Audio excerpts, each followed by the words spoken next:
माती पाणी उजेड वारा तूच मिसळसी सर्व पसारा आभाळाचा मग ए आकारा तुझ्या घटांच्या उतरंदीला नसे अंतना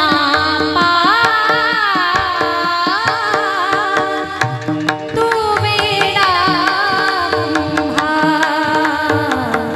विठ्ठला तू वेडा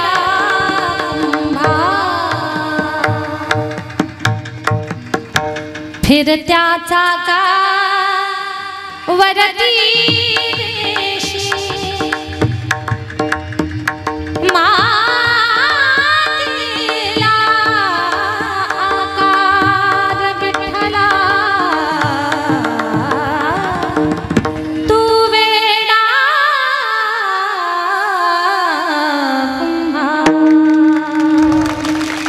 विठ्ठल विठ्ठल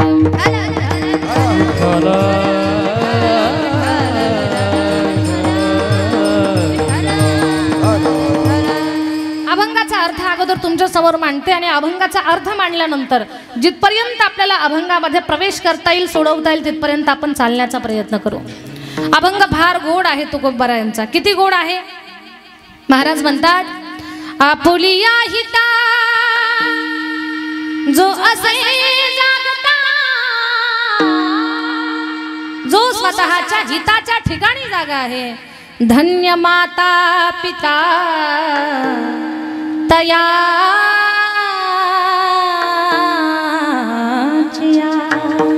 धन्य माता पिता तयाचिया। कुणाचे आई वडील धन्य आहेत? तर जो व्यक्ती स्वतःच्या हिताच्या ठिकाणी जागा आहे त्याचे आई वडील धन्य आहेत। अशा मुलांच्या बाबतीमध्ये कोळी कन्या पुत्र होती जे सात्विक, ज्या घरामध्ये सात्विक वृत्तीची मुलं जन्माला आलेली आहेत कन्या आणि पुत्र तयाचा हरीक वाट देवा त्यांचा आनंद ब्रह्मांडाच्या नायकाला होतोय। मुलं सात्विक आहेत, मुलं चांगली आहेत हे कशावरनं ठरवायचं? गीता भागवत करीती श्रवण, गीता आणि भागवताचं जे श्रवण करतात अशी मुलं काय आहेत? सात्विक आहेत। गीता भागवत करीती श्रवण अखंड चिंतन विठोबाचे। तुकोबाराया म्हणतात तो का म्हणे मज घडो त्यांची सेवा, ज्या महात्म्याचं सदेह वैकुंठ गमन झालंय, ज्या महात्म्याच्या घरी स्वतः भगवान परमात्मा सदा तत्पर आहे, ज्या महात्म्याचा एक क्षणही भगवंताच्या नामाविना जात नाही असे महात्मे म्हणतात जी मुलं गीता भागवताचं श्रवण करतात, ज्या मुलांना परमार्थ कळतोय, जी मुलं सात्विक वृत्तीची आहेत त्यांची सेवा आम्हाला घडावी। म्हणजे किती मोठा महिमा आहे हा। तू का म्हणे माझा घडो त्यांची सेवा परी माझ्या दैवा पारणा।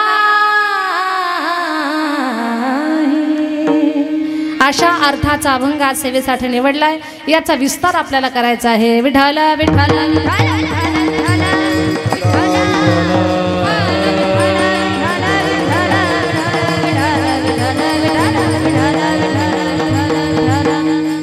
अभंग सोडवत असताना अगोदर ज्यांनी हा अभंग लिहिलाय किंवा ज्यांच्या मुखातून अभंग जन्माला आला त्या तुकोबारायांचा महिमा मी तुम्हाला अगोदर सांगणार आहे। तुकाराम महाराज वारकरी संप्रदायामध्ये महाराजांचं असं सुंदर स्थान आहे, एवढं सुंदर। ज्ञानदेवे रचिला पाया उभारिले देवालया, नामातयाचा किंकर जिने केला हा विस्तार। जनार्दन एकनाथ खांब दिला भागवत, तुका झाला से कळस भजन करा सावकाश। तुका झाला से कळस वारकरी संप्रदायाचा कळस जगद्गुरु तुकोबाराय आहेत. आणि संप्रदायाचा कळस होणं हे बोलणं एवढं सोपं नाही. अगदी आकार उकार वेलांटी काहीच नसलेले 3 अक्षरी शब्द, पण सगळ्यात महत्त्वाचा शब्द कळस. आणि या कळस शब्दामध्ये अगदी पूर्ण संप्रदायाचा मुख्य केंद्रबिंदू स्थान जगद्गुरु तुकोबाराय आहेत. वारकरी संप्रदायाचा कळस कोण आहेत? भालेगाव. वारकरी संप्रदायाचा कळस कोण आहेत? झोपल्या का काय? झोपल्या नाही ना तुम्ही? माझं बोलणं कळतं ना तुम्हाला? अरे तुमच्यासारखं नाही जमत मला बोलायला, काय करू मी त्याला आता? आमच्या तिकडचं बोलते, पण तुम्ही समजून घ्या आता. वारकरी संप्रदायाचा कळस म्हणजे जगद्गुरु तुकोबाराय आहेत.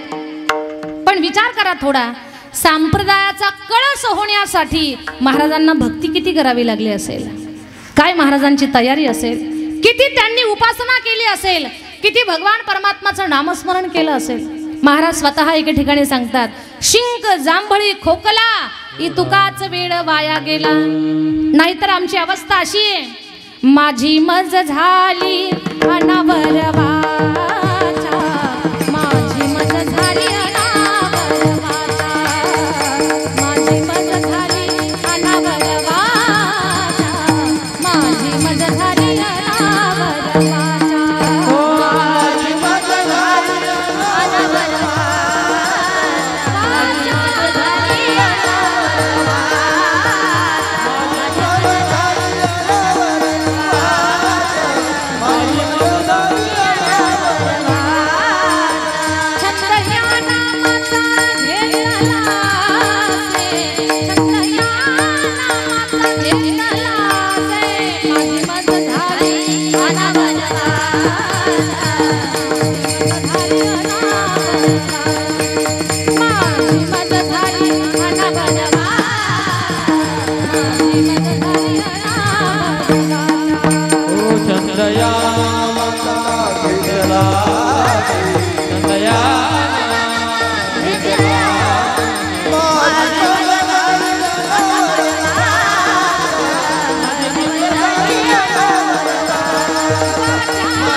माझी मज झाली अनावर वाचा, माझी मज झाली अनावर वाचा. महाराज म्हणतात, आमची वाणी आमच्या ताब्यात राहिली नाही, एवढं आम्ही चिंतन केलं. आणि याच्या अगोदर मी तुम्हाला सांगितलं होतं, महाराज म्हटले चिंतन करत असताना आमचा मोजका वेळ वायाला जातो. कोणता? शिंक जांभळी खोकला. आणि एवढाच ही तुकाची वेळ वाया गेला. एवढा वेळ जर वजा केला तर बाकी अखंड चिंतन. आणि एवढं चिंतन केलं म्हणून तुकोबाराय वारकरी संप्रदायाचा कळस झाले. आपण किती चिंतन करतो? हातात जपाची माळ घेऊन शिंक जांभळी खोकला आला तरच आपल्या तोंडाला देवाचं नाव येतंय. अदर वेळ आपला प्रपंचाच्या गप्पा. शिंक आली तर आच्छी राम, एकदा आठवला. खोकला आला राम राम राम राम राम, जसं काय ज्या नरड्यात बिडूक फसलंय. आणि जांभळी राम राम राम राम राम. याला तापीच्या नदीत सोडून द्यायला पाहिजे. एवढाच वेळ आपल्याला देव आठवतोय, पण याच्या उलट संतांचा आहे. संतांचा एवढाच वेळ वायाला जातोय. नाही तर अखंड चिंतन. आणि तुकोबाराय अखंड चिंतन करत होते, म्हणून वारकरी संप्रदायाचा कळस झालेले आहेत. महाराज एक मुद्दा लक्षात घ्या, संप्रदायाचा कळस होण्यासाठी महाराजांची ही एका जन्मातली भक्ती नाही, तर ही जन्माजन्माची युगानुयुगाची भक्ती. महाराजांची ती भक्ती अगदी त्यांच्या सोबत आली. आणि या कलियुगामध्ये तुकोबारायांना त्या भक्तीनं संप्रदायाचा कळस बनवलं. महाराजांनी युगानुयुगे भक्ती कशी केली ते तुम्हाला सांगण्यासाठी मला काही वेळ तुम्हाला पंढरपूरला घेऊन जावं लागणार आहे.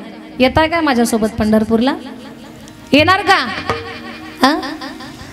चला हो पंढरी जाऊ जीवाचा जीव लगा पाहू चला हो पंढरी जाऊ जीवाचा जीव लगा पाहू चला हो पंढरी जाऊ जीवाचा जीव लगा पाहू चला हो पंढरी जाऊ जीवाचा जीव लगा पाहू चला हो पंढरी जाऊ पंढरी पाहू जीवाचा जीव लगा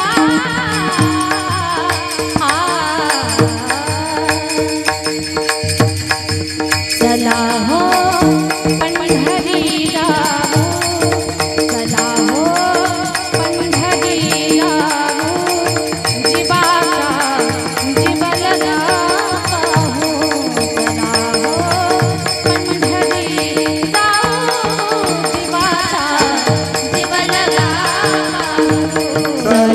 हो पंढरी जाऊ जीवाचा जीव लगा पाहू चला हो पंढरी जाऊ जीवाचा जीव लगा पाहू चला पंढरी जाऊ माझ्या बरोबर म्हणा ना सगळेजण चला हो पंढरी जाऊ यायचं ना पंढरपूरला मनानं जाऊ शरीरानं घेऊन जात नाही आता तुम्हाला आता शरीरानं इथे बसून आपल्याला कीर्तन ऐकायचंय माझ्या मागे सगळ्यांनी म्हणा महिला पुरुष सर्वांनी म्हणायचंय ज्यांना ज्यांना पंढरपूरला यायचंय मनानं काही मिनिटासाठी त्यांनी माझ्या बरोबर माझ्या पाठीमागे म्हणायचंय चला हो पंढरी जाऊ जीवाचा जीव लगा पाहू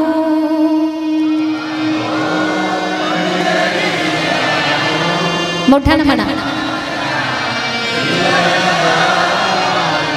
याच्यापेक्षा जोरात भजन करा बॅटरी फुल असल्यासारखं बॅटरी चार्जिंग केली असेल ना जरा जोरात म्हणा चला हो पंढरी जाऊ जीवाचा जीव लगा पाहू चला हो जोरात मोठ्यानं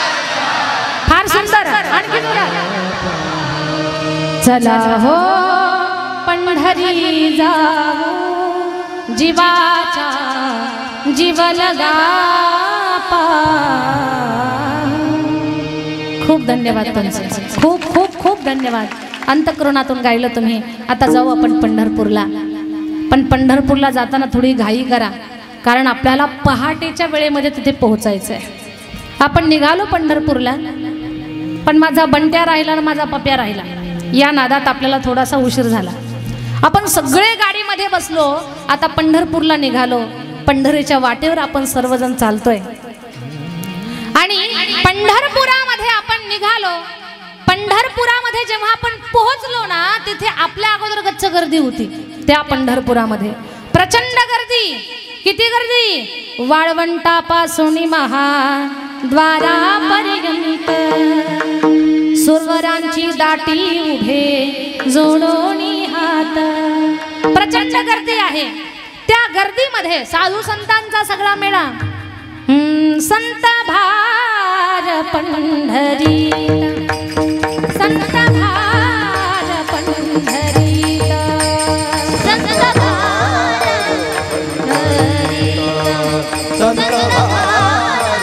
पंढरीला कीर्तनाचा गजर होत कीर्तनाचा गजर होत तेथे आस देव तेथे आस देव तेथे आस देव तेथे आस देव संत भार पंढरीत कीर्तनाचा गजर होत सर्व संतांची मांदियाळी त्या पंढरपूरच्या चंद्रभागेमध्ये त्या चंद्रभागेच्या वाळवंटात त्या गर्दीमध्ये आपल्याला पाय ठेवायला जागा नाही. आपण एकमेकाला म्हणायला लागलो कुणामुळे उशीर झाला. आता याची चर्चा बंद करायची आणि आपल्याला आता पांडुरंगाच्या रावळाकडे जायचंय. पण सांगू तुम्हाला, गर्दीमध्ये आपल्याला पाय ठेवायला जागा नसल्यामुळे आपण सगळे भालेगावकर एका कोनाड्यात बसलो बाजूला आणि दुरूनच पाहतोय आपण. आपल्यातली कोणीतरी आजीबाई म्हटली, बाई किती संतांची गर्दी आहे इथं. दुसरी आजीबाई म्हटली, ताई तुला माहितीये का त्या गर्दीमध्ये कोण कोण आहे. म्हणे कोण आहे त्या गर्दीमध्ये. शुक सनकाधिक नारद तुंबर भक्तांच्या कोटी कवाडा आडोनी पाहतातील गजेरी. त्या कोठी माणसं आहेत. शुक सनकाधिक नारद तुंबर भक्तांच्या कोटी. आणि या सगळ्या संतांच्या मेळामध्ये अतिशय चंचल प्रवृत्तीचे संत म्हणजे संत नारदजी. या नारदजीचा पाय एका जागेवर थांबत नाही. नारदजी म्हणजे ते नाही का शेंडे हलवून भजन करतात, ते विणा वाजवतात, शेंडे हलवून भजन करतात, जिथे नाही तिथे कळ लावतात, भांडणं लावतात, असे ते बाबा नाव त्यांचं. भेट झाली का तुमची? नाही. तर ते नारदजी त्यांना एका जागेवर काही थांबवत नाही. मग ते गडबड करायला लागले. महाद्वार तर बंद होतं. महाद्वार बंद आहे आणि महाद्वारावर ते थाप मारायला लागले. भगवान दरवाजा उघडा. प्रचंड गर्दी झाली. या गर्दीमध्ये मला त्या ठिकाणी गर्दी सहन होई नाही. दरवाजा उघडा, तुमचं दर्शन घेऊ द्या, निघू द्या आम्हाला. तिथे नारदजी त्या दरवाजावर थाप मारू लागले आणि सारखं म्हणतात, भगवान दरवाजा उघडा. माझ्या नाथांच्या भाषेमध्ये सांगेन मी तुम्हाला नारदजी काय म्हणत होते. दारू घड बाई आता दारू घड, दारू घड बाई आता दारू घड बाई आता दारू घड, दारू घड बाई आता दारू घड बाई आता दारू घड, दारू घड बाई आता दारू घड बाई आता दारू घड, दारू घड बाई आता दारू घड बाई आता दारू घड, दारू घड बाई आता दारू घड बाई आता दारू घड, दारू घड बाई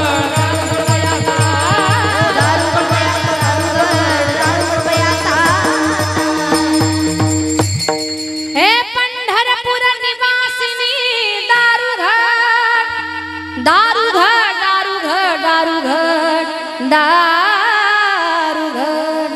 हे बाकीचे म्हटले पंढरपूर निवासिनी. आपल्यातले एका आजोबानं सूर काढला. काय म्हटले? ए भालेगाव निवासिनी दारू घड, दारू घड, दारू घड, दारू घड, दारू घड बाई आता दारू घड, दारू घड बाई आता दारू घड बाई आता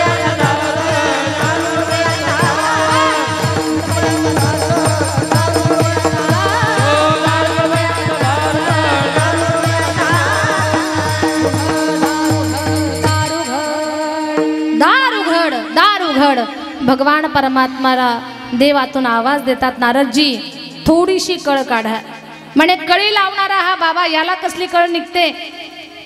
भगवान पटकन दरवाजा उघडा. 3 तास झाले, 1 प्रहर पूर्ण झाला, आम्ही या महाद्वारात उभे आहोत, दार उघडा. भगवान परमात्माला आग्रह करतात.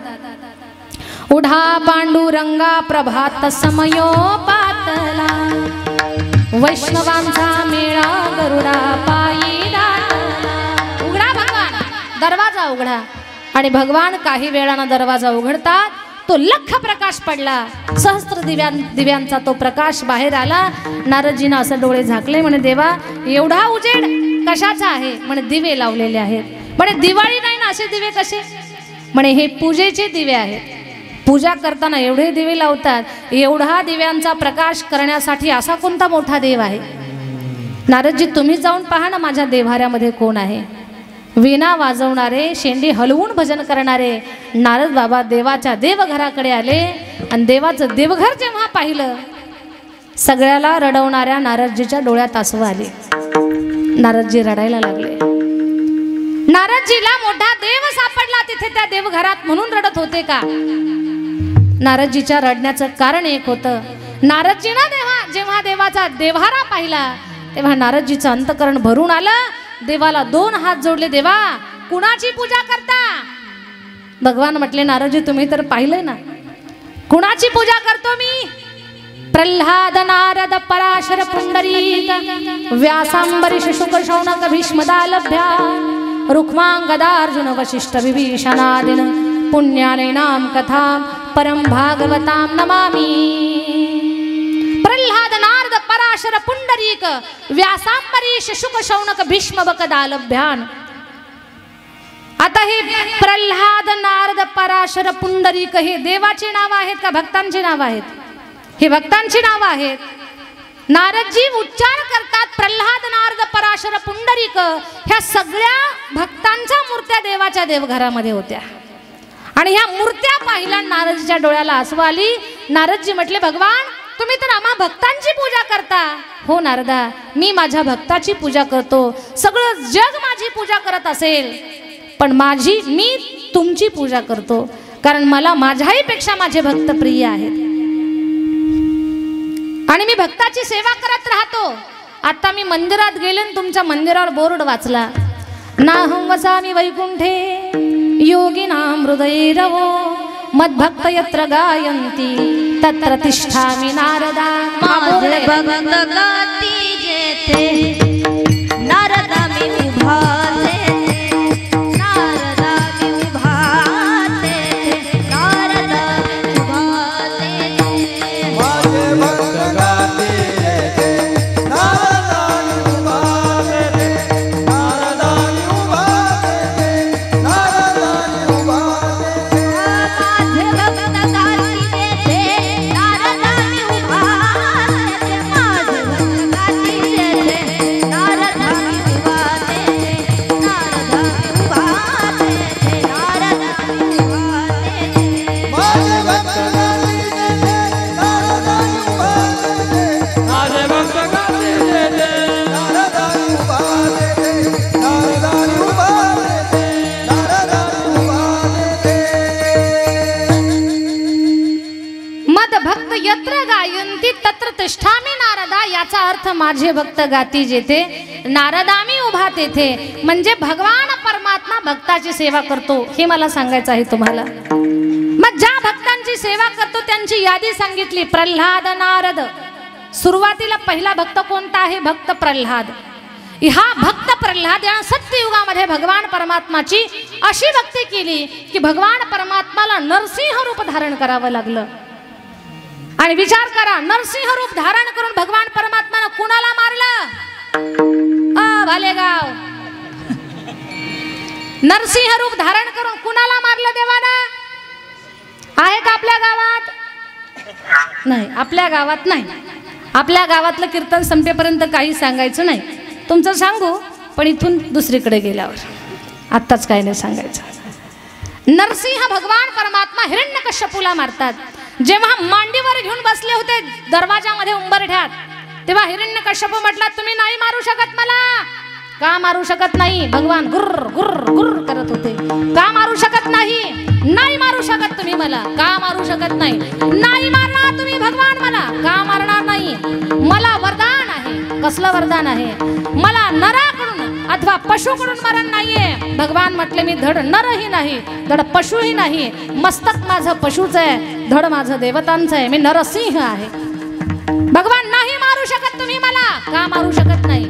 मला दिवसा मरण नाही रात्री मरण नाही। भगवान म्हटले बरोबर आहे तुझं, मी तुला दिवसा आणि रात्री मारत नाही। आता ही सायंकाळची वेळ आहे, याला धड दिवस किंवा धड रात्र म्हणता येत नाही। सायंकाळच्या वेळेला तुला मारणार आहे। नाही मारू शकत भगवान तुम्ही मला। का मारू शकत नाही? भगवान मला वरदान आहे, मला घराच्या आत मरण नाही घराच्या बाहेर मरण नाही। बरोबर आहे तुझं, मी तुला उंबरठ्यावर घेऊन बसलोय। ही घरातली आतली पण बाजू होऊ शकत नाही आणि घराची बाहेरची पण बाजू होऊ शकत नाही। या उंबरठ्यावर तुला मारणार आहे। भगवान नाही मारू शकत मी तुला, तुम्ही मला नाही मारू शकत। का मारू शकत नाही? भगवान मला वरदान आहे, मला शस्त्रान मरण नाही अस्त्रान मरण नाही। भगवान म्हटले हातात शस्त्र नाही तोंडात अस्त्र नाही, तुला नखाने फाडणार आहे।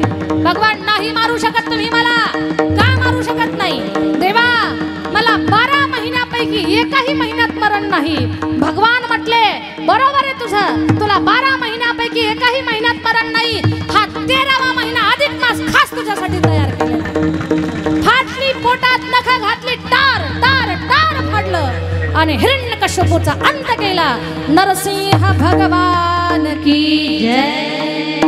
प्रल्हादाचा जय जयकार झाला. हे भागवतात तुम्हाला ऐकायला मिळालेलं असेल. असं या भक्त प्रल्हादानं अशी भक्ती केली की भगवान खांबातून प्रगट झाले नरसिंह रूपामध्ये. तेच भक्त प्रल्हाद त्रेतायुगामध्ये अंगद झाले आणि जेव्हा ते अंगद झाले तेव्हा त्यांनी रामरायाची भक्ती केली. श्रीराम जय राम जय जय राम. श्रीराम जय राम जय जय राम.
रामरायाची उपासना केली. कोणत्या रूपात? अंगद रूपामध्ये. ही झाली त्रेतायुगातली भक्ती. त्या युगात भक्ती करून पोट भरलं नाही अंगद महाराजांचं. पुन्हा द्वापार युगामध्ये कृष्ण भक्ती करण्यासाठी उद्धव झाले. मेरो राधा रमण गिरिधारी गिरिधारी श्याम बनवारी. कृष्ण भक्ती केली. कृष्ण भक्ती करून पोट भरलं नाही. पुन्हा कलियुगामध्ये माझे भगवान जेव्हा पांडुरंग रूपात पंढरपूरला उभे राहिले तेव्हा तेच उद्धवजी नामदेव रूपानं आले. नामदेवाच्या रूपामध्ये भक्ती केली. नामदेव रूपात भक्ती करून पोट भरलं नाही नामदेवरायांचं. जगद्गुरु तुका अवतार नामयाचा संप्रदाय सकाळाचा इथोनिया. तेच नामदेव महाराज तुकोबाराय रूपामध्ये आले आणि असा भक्तीचा झेंडा फडकवला की वारकरी संप्रदायाचा कळस झाले. आता लक्षात घ्या, युगानयुगाची पिढ्यानपिढ्याची आणि अनेक जन्माची भक्तीचं गाठोडं घेऊन तुकोबाराय एकत्र आले. त्यावेळेला या कलियुगात वारकरी संप्रदायाचा कळस झाले. कळस होणं बोलणं एवढं सोपं नाही. आपण घराचे काढलेले कळस खाली मोडून टाकतो, पण तुकोबारायांना वारकरी संप्रदायाचा कळस त्या ठिकाणी बनलेले आहेत. याच्यासाठी तुकोबारायांची जन्मोजन्मीची भक्ती एकत्र आलेली आहे. असे वारकरी संप्रदायाचा कळस असणारे जगद्गुरु तुकोबाराया एक दिवस त्यांच्या मनात एक भाव जागा झाला की आपण जगाला थोड्याशा हिताच्या गोष्टी सांगू. महाराजांनी अभंगाच्या पहिल्या चरणात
कन्या पोत होती का गोडी कन्या पोत होती का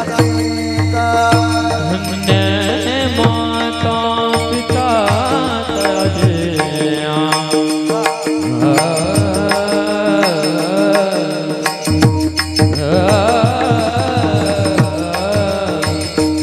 धन्य माता पिता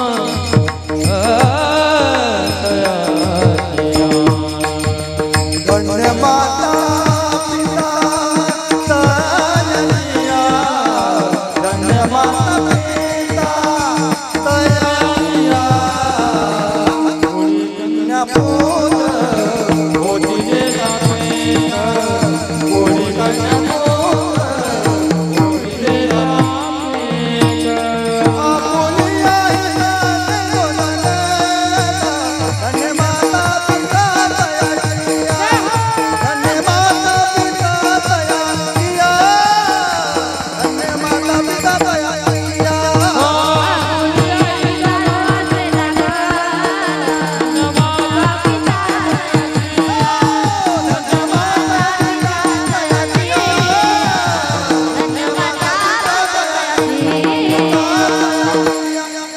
टाळी वाजवा एकदा बाबांसाठी. फार सुंदर. आपुलिया हिता जो असे जागता धन्य माता पिता तयाचिया. जगद्गुरु तुकोबाराया अभंगाच्या पहिल्या चरणामध्ये सांगतात, आपुलिया हिता जो असे जागता धन्य माता पिता तयाचिया. जो स्वतःच्या हिताच्या ठिकाणी जागा आहे त्याचे आईवडील धन्य आहेत, असं महाराजांना अभंगाच्या पहिल्या चरणामध्ये सांगायचंय. लक्ष माझ्याकडे द्या. आता जो स्वतःच्या हिताच्या ठिकाणी जागा आहे त्याचे आईवडील धन्य आहेत हे आपल्याला कळालं, पण हित म्हणतात कशाला आणि जागा कोण आहे या दोन गोष्टी अगोदर कळणं फार गरजेचं आहे. आपण हित कशाला म्हणतो आणि संत हित कशाला म्हणतात, संत महात्मे हित कशाला म्हणतात. हित ते करावे देवाचे चिंतन करोनिया मन शुद्ध भावे, ही संतांची हिताची व्याख्या आहे. आणि आपण हित कशाला म्हणतो, शेतामध्ये गेल्या दुसऱ्याच्या शेतात कामाला गेल्यानंतर न विचारता वांगे तोडून आणणे, मिरच्या तोडून आणणे याला आपण हित म्हणतो. शेतामध्ये काम करायला बसल्यानंतर आपल्या शेतातली दगड दुसऱ्याच्या शेतामध्ये टाकायचे याला आपण हिताच्या गोष्टी बोलतो. शेजारीने आपली गैरहजर आहे, आपल्याला दारामध्ये सडा टाकायचा आहे, आपल्या गोठ्यामध्ये शेण नाही, मग शेजारणीची नजर चुकून तिच्या उकिरड्यावरचं शेण आणायचं आणि आपल्या घराला सारवून घ्यायचं याला आपण हिताच्या गोष्टी म्हणतो. कीर्तनाला गेल्यानंतर चांगली चप्पल घालून पायात घरी जाऊन निवांत आराम करणे याला आपण हित म्हणतो. ह्या आपल्या हिताच्या व्याख्या आहेत, पण संत या गोष्टीला हित म्हणत नाहीत. साधू संत महात्मे जो व्यक्ती परमार्थामध्ये तत्पर आहे तो हिताच्या ठिकाणी जागा आहे. कोणत्या माणसाला हित कळालेलं आहे, दादा ज्याचे डोळे भगवान परमात्माचं रूप पाहण्यामध्ये मग्न झालेले आहेत त्याचे डोळे धन्य आहेत. ज्या व्यक्तीचे कान भगवान परमात्माची कीर्ती ऐकतात त्या व्यक्तीचे कान धन्य आहेत. ज्या माणसाचं तोंड भगवान परमात्माचं गुणगान गात आहे समजावं तो व्यक्ती स्वतःच्या हिताच्या ठिकाणी जागा आहे. ज्याचे पाय पदयात्रा करतात, तीर्थयात्रेला चालत जातात, पंढरपूरची वारी करतात, समजावं त्या व्यक्तीचे पाय हिताच्या ठिकाणी जागे आहेत. जे हात धर्म करतात, सत्कर्म करतात, सेवा करतात, उपासना करतात, मदत करतात, ते हात सुद्धा त्या ठिकाणी हिताच्या ठिकाणी जागे आहेत. आणि याच सर्व इंद्रियांच्या माध्यमातून जो चुकीचे कर्म करतो समजावं तो जागा असून अज्ञानाच्या झोपेमध्ये आहे. महात्मा गांधींच्या आश्रमामध्ये 3 माकडं होती. महात्मा गांधीजींच्या आश्रमात 3 माकडं होती. त्या 3 माकडांच्या मूर्तीकडे पाहिल्यानंतर ते 3 मूर्त्या जगाला वेगळा वेगळा संदेश देत होत्या. एका मूर्तीमध्ये माकडांनी डोळ्याला हात लावलेले आहेत, एका मूर्तीमध्ये माकडांनी कानावर हात दिलेले आहेत आणि एका मूर्तीमध्ये माकडाच्या तोंडावरती हात आहेत. याचा अर्थ काय, ज्या मूर्तीच्या तोंडावर हात आहे ती मूर्ती जगाला संदेश देते, वाईट बोलू नका. ज्या मूर्तीनं कानावर हात दाबलेले आहेत ती मूर्ती सांगते आपल्याला वाईट ऐकू नका. ज्या मूर्तीनं डोळ्यावर हात ठेवलेले आहेत ती मूर्ती सांगते वाईट पाहू नका. हे महात्मा गांधीच्या आश्रमामध्ये असणाऱ्या 3 माकडांच्या मूर्त्यांनी समाजाला दिलेला हा संदेश आहे. मग आपल्या संतांना सुद्धा ते सांगायचं आहे. साधू संत महात्मे म्हणतात, बाबा रे, इंद्रियांचा सदुपयोग म्हणजे तो व्यक्ती स्वतःच्या हिताच्या ठिकाणी जागा असणं आहे. ज्या माणसाची पावलं पंढरपूरच्या वारीला निघाली त्या व्यक्तीचं जीवन धन्य आहे. आणि ज्याची पावलं नको तिकडे गेली, कुठे?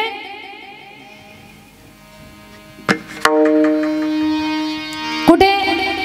तुमच्याकडे येतं का ते? ना ना ना ना ना ना ना ना ना ना ना ना ना ना ना येत आहे तुमच्याकडे? ना ना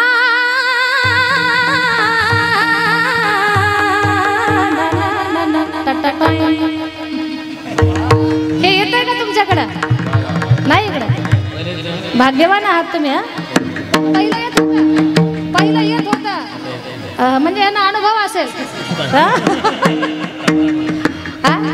पहिला येत असेल, आता येत नाही. पण जुन्या माणसं जरा माना काय हलवू नका. मला एकच सांगायचं, ज्याची पावलं इकडे जातात ना, समजावं तो खऱ्या अर्थानं अज्ञानाच्या झोपेमध्ये आहे. दादा, स्वतःच्या हिताच्या ठिकाणी जो जागा आहे, जागा म्हणजे काय, ज्याला परमार्थ कळतोय. आता जागा रे भाईनो जागा. कशासाठी जागा? उठा जागे भारे आता, स्मरण करा पंढरी नाथा, भावे चरणी ठेवा माथा, चुकवी व्यथा जन्मा. जो या जन्म मरणाच्या फेऱ्यातून बाहेर पडण्यासाठी सदा सजग आहे, सज्ज आहे, तो व्यक्ती हिताच्या ठिकाणी जागा आहे. आणि अशी जी मुलं आहेत त्यांचे आई वडील धन्य आहेत. सावता महाराजांच्या मूर्तीकडे पाहिलं आणि नामदेवरायांच्या तोंडून शब्द बाहेर पडले, धन्य त्याची माता, धन्य त्याचा पिता, धन्य त्याची माता, धन्य त्याचा पिता, धन्य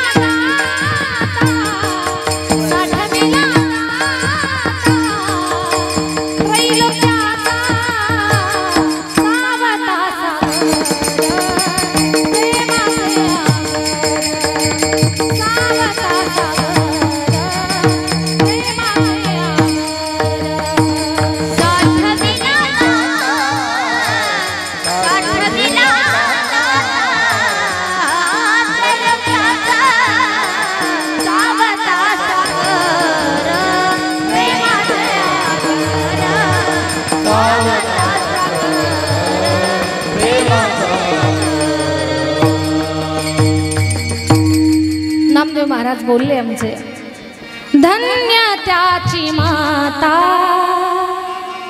धन्य त्याचा पिता. कशासाठी? साठविला दाता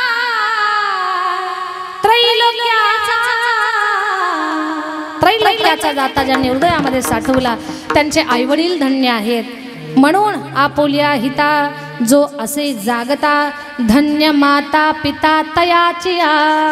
अशा मुलांच्या बाबतीत अभंगाच्या 2ऱ्या चरणामध्ये तुकोबराय काय कन्या पुत्र होती जे सात्विक, कुळी कन्या पुत्र होती जे सात्विक, कुळी कन्या पुत्र होती जे सात्विक, कुळी कन्या पुत्र होती जे सात्विक, सात्विक कुळी कन्या पुत्र होती जे सात्विक, कुळी कन्या पुत्र होती जे सात्विक. ओ कुळी कन्या पुत्र होती जे सात्विक, कुळी कन्या पुत्र होती जे सात्विक.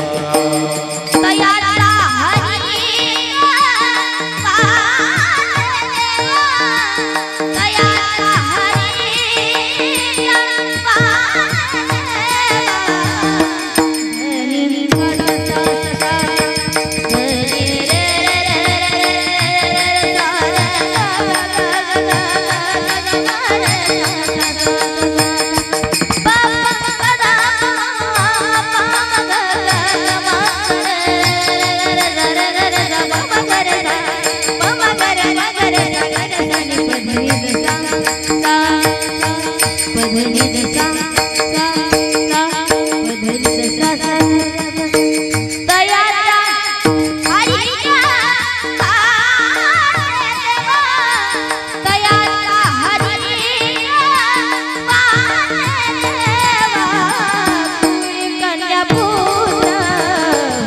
जे सात्विका कुळी कन्यापूत होती जे सात्विका कुळी कन्यापूत होती जे सात्विका कुळी कन्यापूत होती जे सात्विका कुळी